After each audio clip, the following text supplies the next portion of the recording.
Hello and welcome to Japan Lyric Room. In this program, we explore the lyrics of Japanese songs, delivering clear explanations of their meanings and unique cultural backgrounds. Please note that while the voices and illustrations in this video are AI generated, the project itself is run by two Japanese creators living in Japan. The script is carefully researched and written by us to provide original explanations.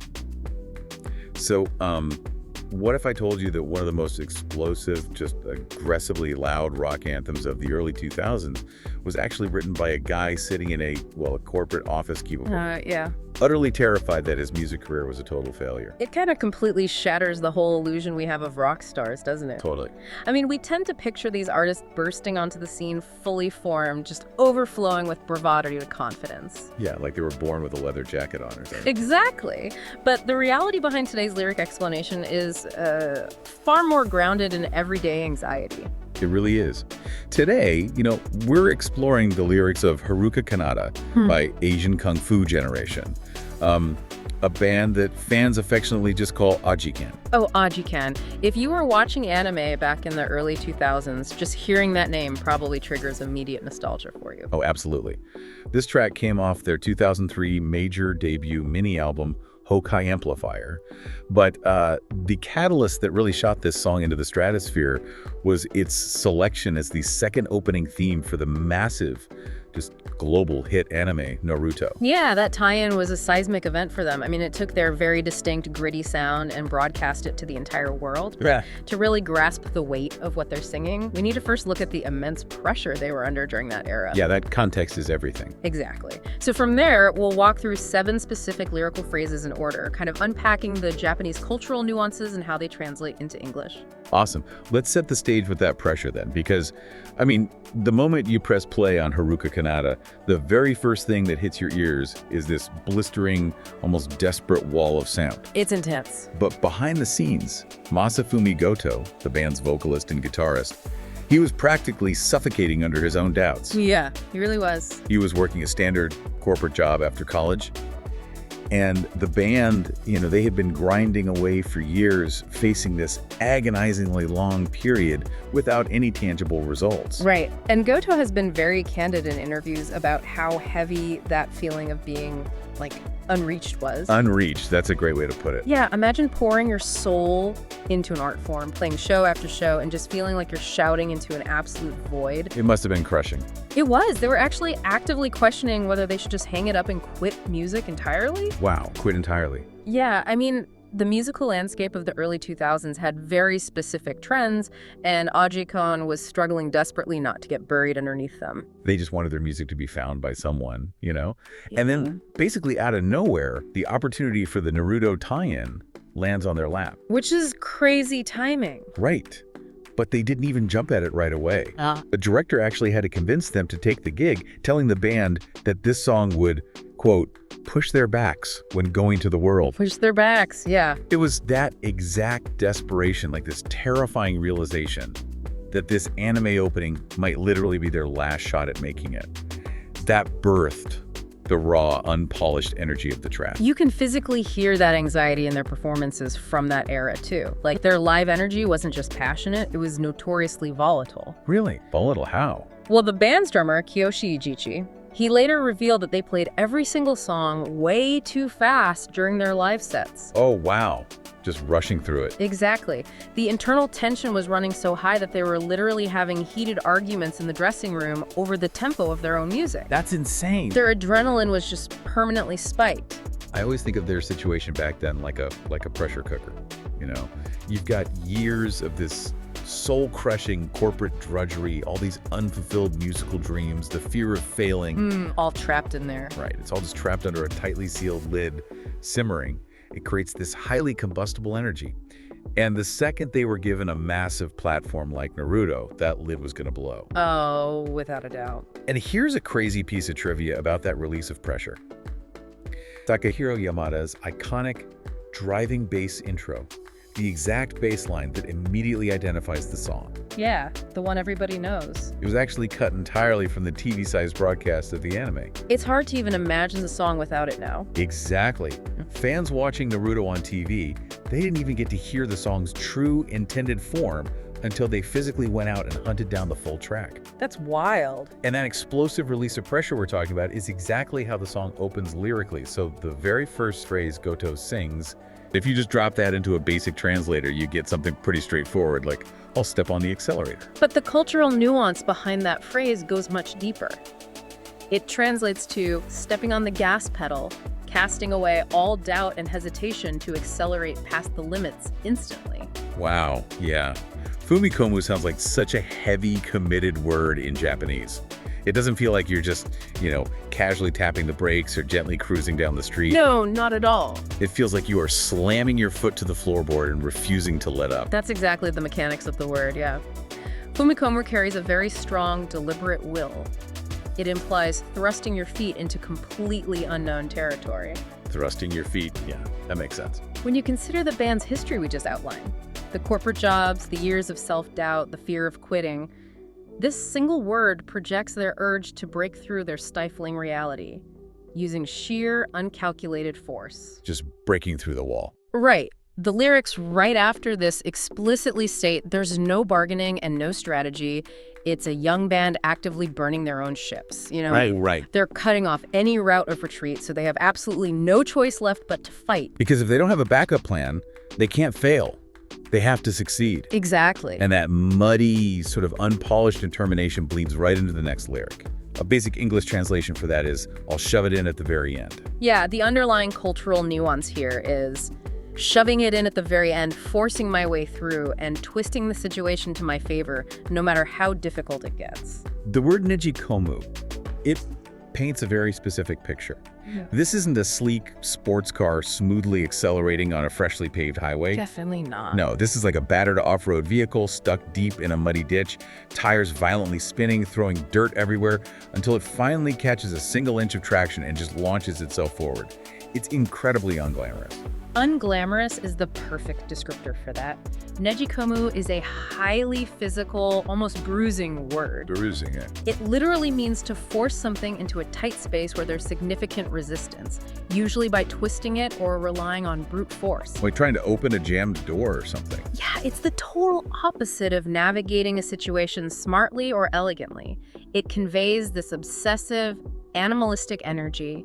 They are determined to deliver their music to the world, even if they have to violently force it through the tiniest cracks in the industry's walls. It's pure survival instinct at that point.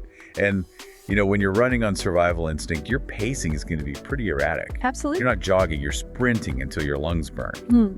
And that brings us to the third phrase, which captures the tempo of this desperate journey. The literal translation is living in a rush. But to understand the true weight of it, the cultural nuances, living in a rush, pouring every ounce of vital energy into each fleeting moment, running furiously as if time is running out. The concept of Ikiisoide is fascinating to me because it implies something almost self-destructive, doesn't it? Yeah, very much so. It's not just being busy. It's living so passionately and so recklessly fast that it's as if you're actively shortening your own lifespan just to reach the finish line.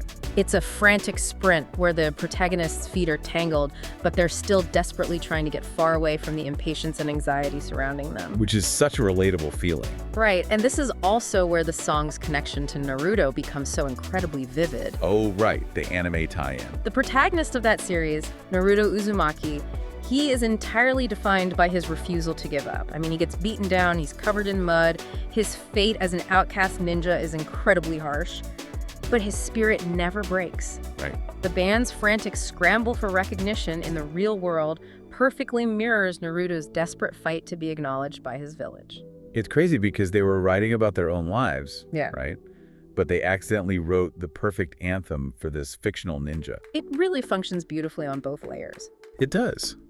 Which kind of makes you wonder about the destination. Like, where exactly are they rushing to? That's a good question. That's our fourth phrase, which also serves as the song's title, Haruka Kanata. The basic English translation is simply far beyond. The cultural nuance for this title phrase is far beyond a distant, idealized destination or a brilliant future that is exceptionally challenging to reach and unknown to anyone else. If we break those two words apart, Haruka feels like an overwhelming amount of distance, or even a vast span of time. And Kanata feels like a spatial expansion, like gazing out into an unknown void. So putting them together, it's clearly not a physical place on a map. No, not at all. I'm assuming it's more about chasing an ideal version of themselves, like a version that doesn't have to work in a cubicle anymore. Precisely. It represents an idealized goal, a place of personal growth that exists far beyond their immaturity at the time. Yeah. When they were in that studio grinding away at the recording, they were the massive stadium rock stars they are today. Right, they were just guys trying to make it. Yeah. So it's almost like they were acting as their own cheerleaders, like they're shouting these lyrics to manifest this impossible dream into reality through sheer volume, basically hyping themselves up to believe it. It was absolutely an act of self-encouragement. They were shouting into the dark, trying to inspire themselves to keep going. I love that. And the beautiful irony of the track is that by doing so, they took flight onto the global stage. Because that self-encouragement was so genuine and raw, it resonated outward.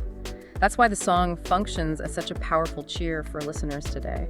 It's impossible not to borrow some of that courage when you listen to it. But I mean, you can't maintain a sprint like that forever. No, you burn out. Right, and you certainly can't do it alone.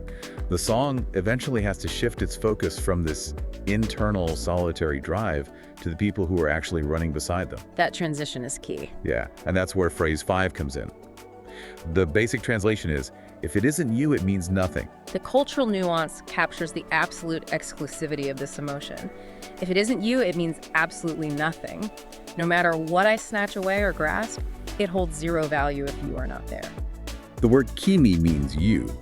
So who is the you Goto is singing about here? Is he talking to a romantic partner, a bandmate, or someone else entirely? Well, the answer to that has actually evolved over the decades, which is something truly special about live music. Oh, really? How so? Initially delivered with that fierce, desperate shout that you could have been a specific precious person the lonely protagonist was seeking. It might have even been an interrogation directed at their own inner self. Interesting. But as time has passed, the meaning has expanded. Now, over 20 years later, when Ajikan plays this song live in front of thousands of people, that you unequivocally includes the listener. Wow. It creates an incredible sense of solidarity in the arena. It matured from a solitary, self-indulgent cry for help into a shared message that spans across entire eras. That is beautiful. The song grew up right alongside the band and their fan base. It really did. And, to build that kind of solidarity, you have to let your guard down, which leads us perfectly into phrase 6.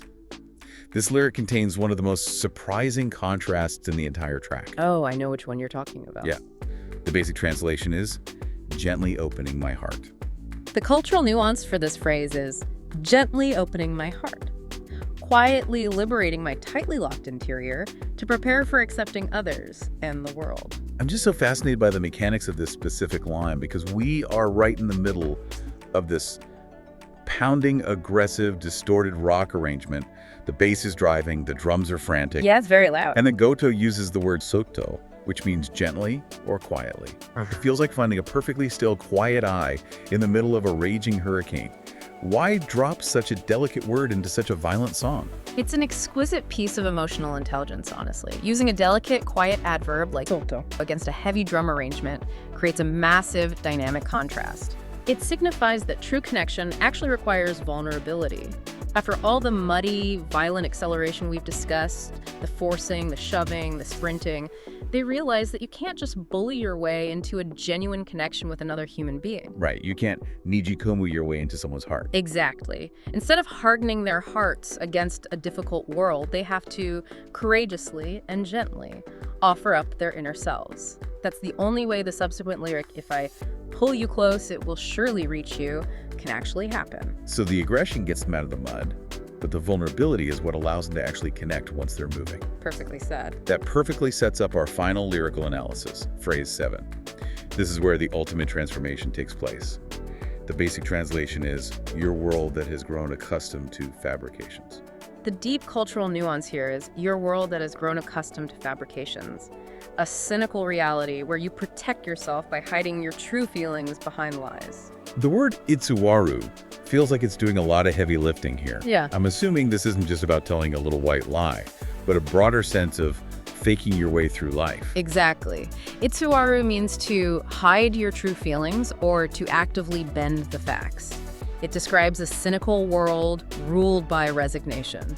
Oof, resignation. Yeah, it's a reality where people lose sight of their authentic selves because they're too worried about the gaze of others, or they're just too scared to fail. Going back to that corporate job feeling again. Right. But the song doesn't linger in that despair. The protagonist loudly declares that they're going to paint over this deceitful, fake world. They vow to paint it white shiroku. Painting it white, it's like taking an eraser to a giant chalkboard full of lies. Yeah, a clean slate. They aren't trying to fix the fake world. They're completely resetting it, returning everything to a pure, blank canvas so they can draw a brand new future with that unadulterated energy they've been building up. It's the ultimate rejection of the status quo. From that state of nothingness, a new reality can begin. It's incredibly powerful, and it brings this entire journey full circle in a way that honestly gives me chills. Me too. Think about where we started. Goto's in a corporate job, hiding his true feelings, living in a world accustomed to fabrications, terrified his band won't make it. And from that anxiety, they create a song about aggressively forcing your way out of the mud and painting the world white. Today, Haruka Kanata isn't just a song, it's a global miracle anthem. The proof of its legacy is undeniable. To celebrate the 20th anniversary of the track, the band released a re-recorded 2024 version. Oh yeah, I saw that. The music video for this new version is entirely comprised of footage from their South American tour. If you haven't seen that video, you have to watch it. You see these massive, sweaty crowds of passionate fans in South America, half a world away from Japan, screaming every single Japanese syllable right back at the band. It's a stunning visual. It shows how a desperate, muddy shout from a struggling young band in 2003 managed to completely shatter language barriers and geographical borders. It really did. It proves that the emotions of anxiety, determination, and the desire to break out of a restrictive environment are universally human. The song continues to fiercely inspire the souls of listeners globally who simply wish to break through their own current circumstances. It's an emotional toolkit that people all over the world use to get through their own struggles. Which leaves us with a final thought. I want you, the listener, to mull over today. Isn't it fascinating how the art we create from our deepest, most private moments of personal doubt and anxiety can become the exact thing that gives millions of strangers around the world their greatest sense of confidence? The things we're most afraid to share might be the very things the world desperately needs to hear. A profound thought to end on. It's been an absolute pleasure unpacking this masterpiece with you today. Thank you so much for listening. We feature various Japanese songs and provide detailed explanations on our website. Please check the link in the description to explore more. If you enjoyed this program, please subscribe to our channel and let us know your thoughts or song requests in the comments. See you next time. This was Japan Lyric Room.